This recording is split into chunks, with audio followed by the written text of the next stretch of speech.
Antes de começar, quero te pedir uma coisa: se inscreva no canal, compartilhe este vídeo e comente de onde você está assistindo. Deixe o seu like porque isso ajuda muito o canal a crescer. Assista até o final, porque hoje vou te contar uma história surpreendente, uma história de luta, dor e superação que pode tocar o seu coração. Meu nome é Helena, tenho 60 anos, e sou uma filha tardia. Meus irmãos já tinham 21 e 17 anos quando eu nasci. Quando comecei a entender o mundo, já estava sozinha em casa. Eram os anos 60, outro contexto social, e meus pais, evangélicos muito tradicionais, me criaram em uma família de pessoas mais velhas. Não tinha primos da minha idade, nem muitos amigos, e a minha vida era basicamente igreja, escola e, de novo, igreja. Conheci aquele que seria meu marido quando tinha 17 anos. Eu estava em casa depois de um culto de domingo à tarde e, ao voltar, o encontrei lá com a mãe dele. Ela tinha sido vizinha da minha mãe muitos anos antes, e ele também havia se convertido na igreja. A mãe quis visitar os antigos vizinhos e ele a acompanhou. Era muito bonito, tinha sido jogador de futebol, já tinha 27 anos e uma certa experiência de vida. Se interessou por mim naquele contexto tão limitado em que eu vivia e começou a me visitar com frequência. Logo me pediu em namoro. Na igreja, havia um ritual específico para isso e eu, ingênua, acreditei que era algo confirmado por Deus. Meu pai aprovou o namoro, minha mãe também, mas meus irmãos não gostaram tanto. Nosso namoro era sempre igual, ele vinha em casa, íamos juntos à igreja, depois comíamos uma pizza, ficávamos conversando um pouco na porta e então ele ia embora. Não havia passeios, viagens, cinema ou teatro, já era uma rotina marcada pela casa e pela igreja. Depois de 2 anos, nos casamos. Meus pais construíram, no terreno deles, uma pequena casa para a gente viver, um quarto, sala e cozinha, tudo muito simples, mas bem arrumado. Me mudei para lá, bem ao lado da casa da minha mãe. Eu havia terminado o magistério, mas ainda não trabalhava. Ele era extremamente controlador, fazia absolutamente tudo, e eu só cuidava da casa, lavava roupa e cozinhava. Não tinha amigas, não saía, minha vida se resumia àquele pequeno espaço. Pouco tempo depois, engravidei do meu primeiro filho. Como meus pais não tinham muitos recursos para levantar a casa, meu pai vendeu um veículo que era seu grande sonho, uma caminhonete comprada após toda uma vida de trabalho como motorista. Usou esse dinheiro para ajudar na construção, e minha mãe pediu ao meu marido que pagasse um aluguel simbólico, para repor parte do gasto. Ele nunca aceitou a ideia. Um mês depois do casamento, ele me entregou o dinheiro com um gesto de desprezo e disse: "Vai e paga para sua mãe." Foi tão humilhante que passei o dia inteiro chorando. Ele trabalhava como taxista junto com o irmão, e todas as decisões eram tomadas entre eles e a mãe dele. Eu ficava de fora de qualquer assunto importante. Minha família morava em outro bairro, e o início do casamento se tornou muito difícil por causa desse bendito aluguel. Quando meu filho nasceu, minha mãe cobrou dele os meses atrasados, e ele respondeu aos gritos. A discussão foi tão forte que acabaram se ofendendo em plena rua. Eu estava no hospital, me recuperando de uma cesariana, e quando saí encontrei um ambiente hostil. A partir desse dia, ele proibiu minha mãe de entrar em nossa casa. Durante 2 meses, vivi no meio de uma guerra silenciosa. Minha mãe vinha me visitar apenas quando ele estava fora, e desaparecia antes que ele voltasse. Até que um dia ele decidiu que iríamos nos mudar. Encontrou um apartamento em outro bairro, com dinheiro emprestado da família dele. Na mesma época, eu havia passado em um concurso para professor em uma escola pública, e escolhi trabalhar perto do local onde iríamos morar. Foi em dezembro que tudo explodiu. Minha mãe estava na minha casa e se recusou a ir embora quando ele chegou. Discutiram novamente, furioso, ele disse que iríamos nos mudar naquele instante. Minha mãe me segurava por um braço e ele pelo outro, como se eu fosse um objeto. Eu já tinha um enorme hematoma no braço por causa de uma agressão dele dias antes. No fim, ele carregou nossas coisas em 2 vans e partimos. Naquele mesmo dia, minha mãe ligou para o meu irmão mais velho para contar o que tinha acontecido. Ele veio me abraçar e disse: Você tem a gente. Qualquer coisa que precisar, é só chamar. Nos instalamos no novo apartamento e, pouco tempo depois, meus pais decidiram se mudar para o interior, para uma pequena chácara. Eu fiquei isolada, pouca família por perto, nenhum amigo. Meu marido não suportava nem ouvir o nome da minha mãe sem se enfurecer. Usava palavras pesadas para falar dela e proibia qualquer contato. Passei um ano naquele apartamento, até que ele comprou uma casa. Eu trabalhava, mas meu salário ia direto para as mãos dele. Eu apenas assinava o cheque e entregava inteiro. Não fazia compras, não ia ao mercado, tudo passava pelas mãos dele. Minha vida era de casa para o trabalho e do trabalho para casa. Quando meu filho tinha 2 anos, nasceu minha filha. Ele afirmou que eu não seria capaz de cuidar de um bebê e de uma criança pequena ao mesmo tempo. Então levou meu filho para morar temporariamente com a mãe dele. Esse afastamento acabou quebrando o vínculo entre mim e meu filho. Ele passou a ser o filho do pai, e eu fiquei como uma empregada dentro da própria casa. Fiquei mais de 3 meses praticamente trancada com a bebê, sem poder sair, porque segundo ele, ela não podia pegar sol, vento ou nenhuma contaminação da rua. Quando voltei ao trabalho, meu filho voltou para casa, mas nossa ligação já estava abalada. Era difícil até ficar sozinha com ele, o carinho tinha se enfraquecido. Com o tempo, o temperamento dele ficou ainda mais violento. Começou a beber, e as agressões físicas se tornaram frequentes, sem qualquer motivo. Qualquer palavra, qualquer silêncio era desculpa. Muitas vezes terminei a noite com o rosto cheio de hematomas ou sangrando pelo nariz. Uma noite, durante a festa de noivado do irmão dele, vi meu marido se insinuando para outra mulher. O confrontei e, na frente de todos, ele me agrediu.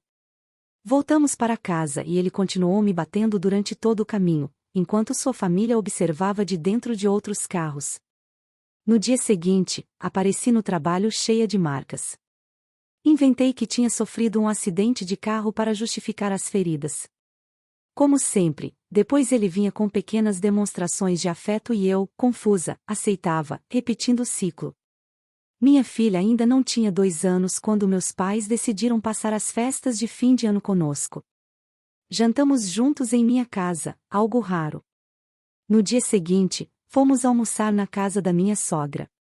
Ele já havia começado a beber cedo e seguiu misturando a ressaca da noite anterior com mais álcool. Eu repeti para mim mesma: hoje, não vou permitir que ele me bata. Na parte da tarde, tentei sair com as crianças para evitar conflito. Meu filho não quis me acompanhar, queria ficar com o pai, que dormia jogado em um colchão. Quando insisti, ele acordou. E como se chamasse um cachorro, pegou uma sandália e me ordenou que me aproximasse para apanhar. Naquele instante, algo em mim se rompeu. Peguei uma panela de pressão e acertei nele. As crianças começaram a chorar, e ele as levou para o fundo da casa, tentando distraí-las. Eu aproveitei para correr para a rua, mas ele me alcançou, puxou meu cabelo e me arrastou de volta para dentro, diante de vários vizinhos. Fingindo calma diante dos meus filhos, comecei a planejar minha fuga. Subi para um quarto no andar de cima, saí pela janela, atravessei telhados de casas vizinhas e caí no quintal de um vizinho, que me escondeu. De lá, chamaram minha mãe. Por sorte, quem atendeu foi meu irmão, que chegou em menos de meia hora. Quando meu marido tentou me obrigar a voltar, meu irmão o enfrentou. Houve socos, gritos e, finalmente, meu irmão conseguiu me tirar de lá.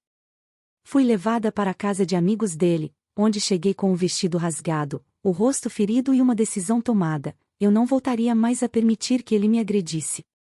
Depois daquela noite, meu irmão me levou para a casa da minha mãe.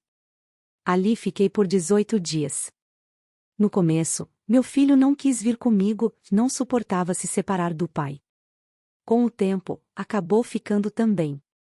Um representante da igreja me ligou, perguntando o que eu estava fazendo, já que meu marido havia dito que eu tinha ido embora levando as crianças. Quando contei tudo o que ele fazia comigo, o homem ficou visivelmente desconfortável, mas disse que aquilo não era motivo para a separação, que o único motivo aceitável seria o adultério.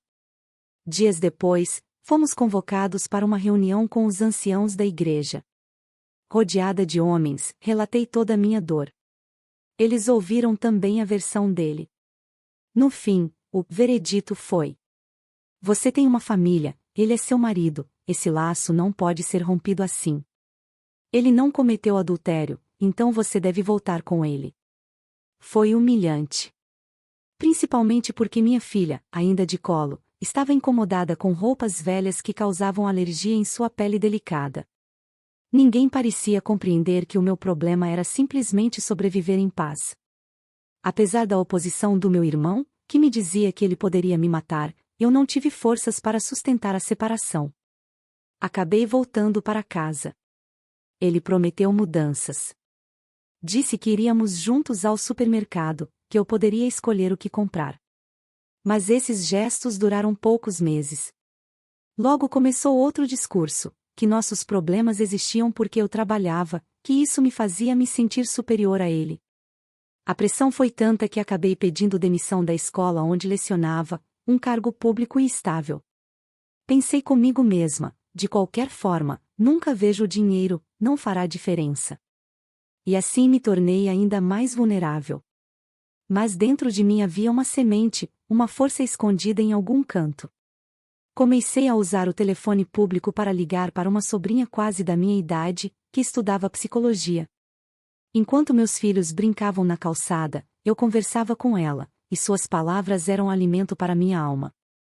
Você precisa voltar a estudar, fazer uma faculdade, buscar ajuda psicológica. Segui seu conselho. Procurei o posto de saúde e falei com uma psicóloga, que aceitou me atender. Minha demanda inicial era arrumar o meu casamento, mas logo entendi que quem precisava de arranjo era eu mesma. Quando contei a ele que estava fazendo terapia, riu com desprezo. Isso é coisa para louco. Deve ser por isso que você precisa. As humilhações eram constantes. Se eu queria cortar o cabelo, ele fazia questão de ser quem cortava. Se eu queria me depilar, ele mesmo realizava. Eu não podia conversar com vizinhas, porque se ele me visse, era motivo de briga. O controle era total. Com o tempo, ele deixou o comércio da família e abriu um próprio, tendo a mãe dele como sócia. Passei a trabalhar com ele, mas era eu quem ficava sozinha atendendo de manhã, enquanto ele andava de carro com as crianças, fazendo compras ou simplesmente passeando. Depois de 1 ano e meio, uma forte discussão me fez decidir. Não trabalho mais com você. Voltei para casa, mas comecei a costurar para as vizinhas, barras, zíperes, pequenos reparos. Assim tive meus primeiros trocados em anos. Com esse dinheiro, comprava pequenos presentes para os filhos, como sorvete, que comíamos escondido, porque segundo ele, fazia mal. Pouco a pouco, fui recuperando minha relação com meu filho. Jogávamos juntos, montávamos quebra-cabeças, saíamos com uma vizinha e suas filhas. A força que estava escondida dentro de mim começou a crescer. A terapia individual não durou muito, porque era pelo sistema público, mas depois fui incluída em um grupo de mulheres. E isso também me fortaleceu. Os conselhos da minha sobrinha e o apoio da minha família me salvaram a vida. Em um dos momentos mais difíceis, antes da minha primeira separação, um pregador convidado na igreja disse que havia ali alguém que fazia muitas coisas erradas e se passava por santo. Ele afirmou que tudo o que essa pessoa fazia em segredo seria exposto, e que se não mudasse, acabaria no cemitério. Naquele mesmo mês de dezembro, meu marido confessou na própria igreja tudo o que fazia. Aquilo foi como o cumprimento da primeira parte da pregação. E eu comecei a esperar a segunda, que, se ele não mudasse, morreria.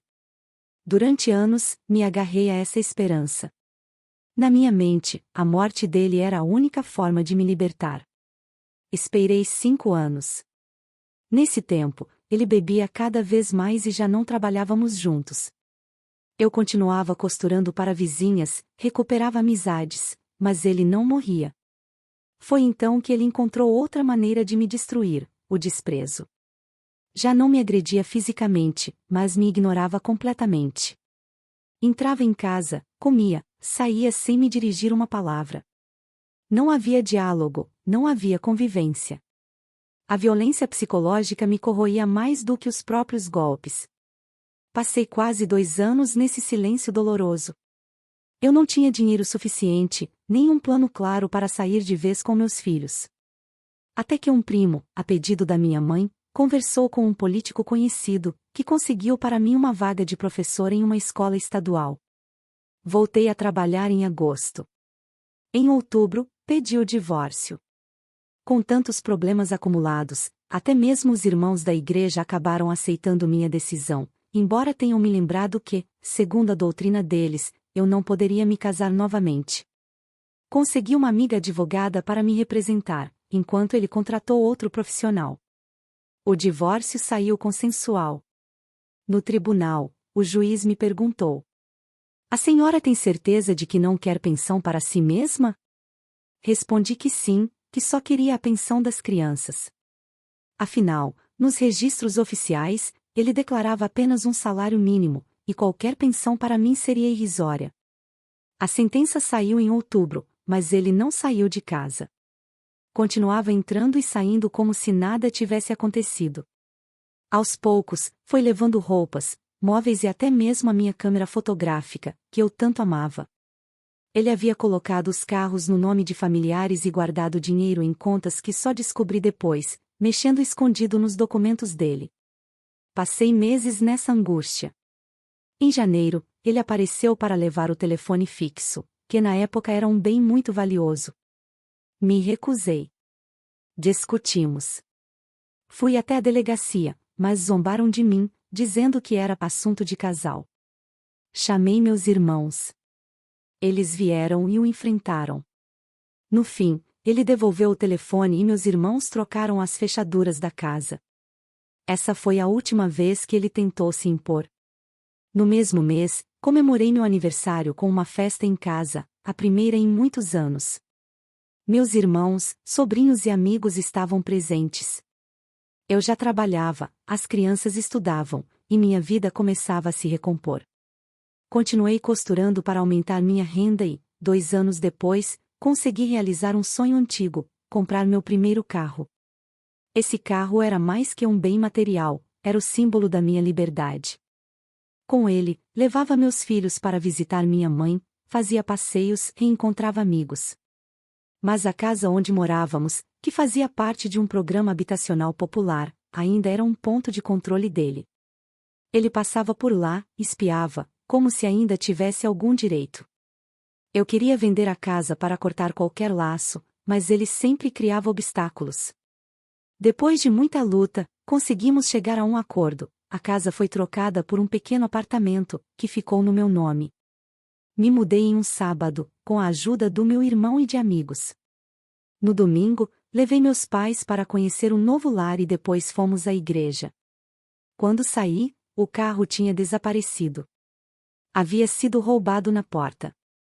Senti como se tivessem arrancado um pedaço da minha alma. Aquele carro tinha sido sonhado por 35 anos e durou comigo apenas 7 meses. Algumas pessoas chegaram a insinuar que o roubo poderia ter sido encomendado por ele, embora eu nunca tenha tido provas. Meus irmãos e meu pai fizeram uma vaquinha e me compraram outro carro usado, para que eu não ficasse sem mobilidade. Continuei trabalhando e buscando crescer. Participei de concursos, conquistei novas vagas e cheguei a acumular 3 empregos ao mesmo tempo. Era exaustivo, mas necessário. Depois de algum tempo, deixei um deles e segui com 2, até conseguir comprar uma casa maior, com quintal, onde podia receber toda a família e amigos. Com esforço, também consegui adquirir um carro melhor. Paguei a casa por completo e, pela primeira vez em muitos anos, senti que tudo era realmente meu. Realizei 2 cirurgias plásticas que desejava desde jovem e iniciei a faculdade de pedagogia. Meus filhos estudavam, e eu vivia uma verdadeira lua de mel comigo mesma. Viajei de avião pela primeira vez, fui à praia com amigos, passei fins de semana em casas de pessoas queridas. Foram 5 anos sem sequer cogitar um novo relacionamento. Eu tinha tanto para aprender, viver e aproveitar que não sentia falta de ninguém ao meu lado. Nesse período, recuperei por completo o vínculo com meu filho, que havia se rompido na infância. Dentro de casa, estabeleci um ambiente livre, não havia mais aquelas jantas formais e rígidas. Comíamos o que gostávamos, tomávamos sorvete e pão de queijo quando queríamos. Era uma liberdade que nunca tinha experimentado. Apesar disso, o machismo do ambiente ao meu redor fez com que meu filho assumisse o papel de homem da casa. Meus irmãos o reforçavam nessa ideia, dizendo que ele precisava cuidar de mim e da irmã. Mais tarde, isso dificultaria minhas tentativas de reconstruir a vida amorosa. Mesmo assim, a casa estava sempre cheia de gente querida. Eu organizava cafés, recebia visitas. Abrir as portas para quem eu quisesse era meu jeito de reafirmar que eu mandava no meu espaço. Essa sensação de poder foi o que me salvou de cometer loucuras nos anos mais sombrios, quando cheguei a pensar que só a morte dele me libertaria. Os anos passaram e decidi fazer uma grande reforma. Para construir uma garagem, precisava trocar a tubulação que passava pelo meu terreno e abastecia casas em níveis mais altos. Conversei com os vizinhos, propondo que dividíssemos o custo dos materiais, já que a mão de obra eu mesma pagaria. Alguns aceitaram, outros insinuaram que eu queria me aproveitar. Uma vizinha comentou que o ex-marido dela, que frequentava a mesma igreja que eu, poderia ajudar. Ainda disse: "Quem sabe você até gosta dele para algo mais sério." De início, achei absurda a ideia. Mas pouco tempo depois, ele mesmo me procurou. Começamos a conversar, ele me convidou para sair, e logo estávamos namorando. 2 anos depois, nos casamos, sob regime de separação total de bens. Ele estava comprando um imóvel e queria garantir que não haveria divisão. Vivemos juntos por 7 anos, mas o relacionamento foi marcado por muitas discussões. Ele tinha filhos, eu também, e isso gerava conflitos constantes. Para o meu filho, foi um inferno. Ele perdeu o papel de homem da casa, e isso o afetou profundamente. Com o tempo, percebi que aquele homem me exibia como um troféu, usava minha imagem e credibilidade, mas não assumia nenhuma responsabilidade econômica comigo. Ele arcava com todas as despesas dos filhos dele, mas comigo queria dividir até a conta de luz. As saídas dependiam sempre de haver bebida alcoólica, se o lugar não tinha, não lhe interessava. Até que um dia, depois de uma briga por causa dos gastos de uma viagem, tomei coragem e disse: "Coloque tudo o que quiser nessa conta, porque é a última vez que vamos dividir. Eu não quero mais este casamento. Procure outro lugar para morar." Fui ingênua e deixei que ele continuasse morando na minha casa até dezembro, enquanto terminava de comprar e reformar o próprio imóvel. Ele ganhava bem construindo e vendendo pequenas casas, e nesse processo eu ainda precisava assinar as vendas, já que estávamos casados, embora eu não tivesse direito a nada. Com a separação, aquilo já não seria mais necessário para ele, mas ainda assim queria permanecer ao meu lado. Não por amor, mas porque eu lhe era útil, tanto socialmente quanto na prática. Eu, porém, já não estava disposta a seguir nesse ciclo. O divórcio demorou um pouco a sair. Durante uma reforma na minha casa, tivemos uma última discussão séria. Pouco depois, recebi uma mensagem dele com data e hora para nos apresentarmos no cartório. Fui, assinei os papéis e saí de lá com uma mistura de alívio e dor. Pensei comigo mesma: quem ele pensa que é para me deixar tão facilmente, sem valorizar tudo o que construímos, tudo o que eu ofereci? A terapia me ajudou a entender que esse pensamento não passava de reflexo da minha autoestima ferida. Fiz um processo longo de acompanhamento psicológico, desta vez pago por mim, e consegui me recuperar plenamente. Hoje, aos 60 anos, eu celebro a vida todos os dias. Realizei o sonho de fazer uma grande viagem, me permito pequenas escapadas, vou a eventos culturais, tenho amigos com quem compartilho conversas profundas. Descobri a fotografia como hobby, e isso me enche de alegria. Sou uma mulher completa. Não preciso que ninguém me complete, eu já estou inteira, reconstruída e em paz. Sei que qualquer pessoa que passe por um processo de abuso pode refazer a própria vida, e que a terapia é um caminho essencial. O medo do desconhecido é real, mas posso garantir, do outro lado dessa porta existe um mundo lindo esperando. Pessoa com as mãos postas, muito obrigada por ouvir minha história. Deixe nos comentários de onde você está assistindo e não esqueça de deixar o seu like, se inscrever no canal e compartilhar este vídeo. Isso ajuda muito o canal a crescer e pode levar essa mensagem de esperança a outras pessoas que precisam ouvir.